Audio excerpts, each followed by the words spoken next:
Alright everyone, I promised you all that I'd make a guide on Derived for Matrix, and here it is. So we're going to be going over as much as we can without giving total information overload. This is going to include different builds, artifacts, and skill trees. Now keep in mind there's going to be a lot to Derived.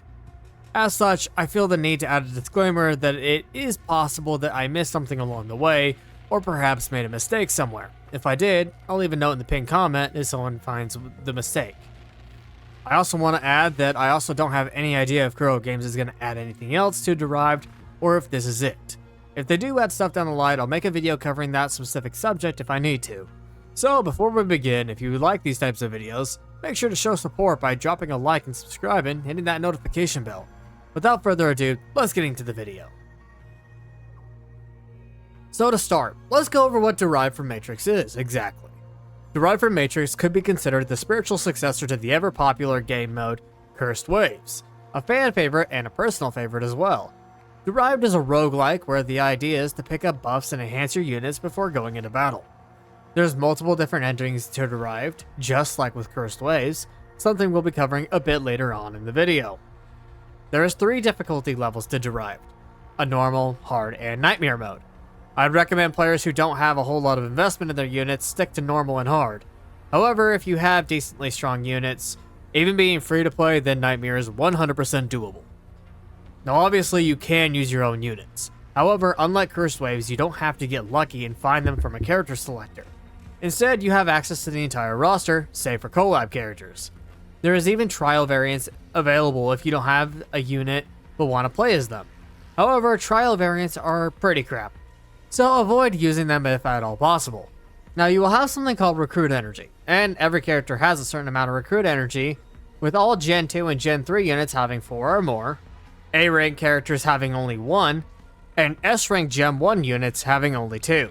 Uniforms will also only have 1 recruit energy for them as well. Now as you progress throughout Derived, you can get more and more recruit energy to choose what units you like and eventually round out your lineup. Or you can just solo with a single character if you like. Guys, I'm gonna be honest, there is way too much to go over in equipment for me to go over each and every single one. So instead, I'm gonna list out the particular ones that I find to be the best. However, a lot of them are also situational and function better based on the units you're using and your playstyle. Now, I would encourage everyone to try out something for themselves and see what works best for them. But this is mainly to help out people who don't know what stuff to pick up along the way because they don't know if something is good or bad. For equipment, you have 3 types, that being Elemental, Battlefield, and Standby. Elemental is pretty obvious, that being Physical, Fire, Lightning, Ice, Dark, and Void. Picking these up is always a good thing too, since they not only increase elemental damage, but shred and even buff and the damage even further, just from having different pieces on the set. Battlefield's equipment is used to buff a character when they are on the field. They each have their own things that they do, and they don't all work with every single unit. However, there's a few that are pretty much universally good. Boon will boost your signature move damage and make it cheaper to use. Tifa will consume some of your HP to basically double your damage output of 3 pings and signature move. Seraphim will heal your active unit at the same time as damaging enemies. Mozart is really nuts, where if your damage exceeds a certain percentile health of the enemy's max HP, will additionally deal true damage equal to 120%, and if it doesn't exceed, it heals you instead. Lucrezia is really good for characters who move around a lot like Luna and Han Ying, and if you're soloing with a single unit, Isabel will buff them based on how much unused recruit energy you have. Finally, we move on to standby equipment. Eileen is good because it will trigger Matrix and decrease enemies' damage reduction. I honestly don't know how to pronounce this name, but I'm going to try. Richelieu is good for restoring pings and boosting your active unit's attack, and Elizabeth will use the stats of the character it's on to buff the on-field unit. Again, as I said in the beginning, this is just some of my personal favorites to use, but I found that these typically work best for me. While equipment can be essential, I would say that the true value investment lies in artifacts. Some of these can be so damn busted, allowing units to deal so much damage that bosses basically get tapped and die. Like with memories, I'm just going to go over some of my favorites to pick up. However, again, I do encourage you guys to try out everything just to at least unlock them. Like with memories, anything that boosts your elemental damage is good to pick up. More damage equals a very dead enemy after all. Fantastic Friend boosts extra damage by 10% for every item purchased in the shop. So if you spend like crazy in the shops, this can get really high. It also pairs nice with Great White Sale. Add-on Collector will add 20% for every equipment set you have completed in that run. Maverick boosts damage based on the unused recruit energy, which is really good for those solo runs. Performance Component Overflow increases true damage taken by all enemies by 200%, which works wonders when used with Luna Oblivion. Acid Gain gives 1 additional artifact box per battle. Sharks Co. VIP has a 50% chance to drop you an extra artifact when buying things from the shop. Power of Bond boosts all attack for all used recruit energy, which is great when you're using teams, especially when they're comprised of Gen 2 and Gen 3s. Phase Purge boosts the attack based off the Entropy, more on Entropy later. Phase Ultra Limit boosts attack and defense when total Entropy is no less than 60. Phase Sprint restores HP when you dodge. Phase Armor grants a fast shield based on your max HP. Phase Bombardment inflicts true damage equal to 100% of the damage of your damaging attack. Adrenaline boosts damage for every Entropy artifact you own. And Blade Tip Dancer will boost your max HP based on the same thing. Now those are just the gold artifacts that boost your stats and damage.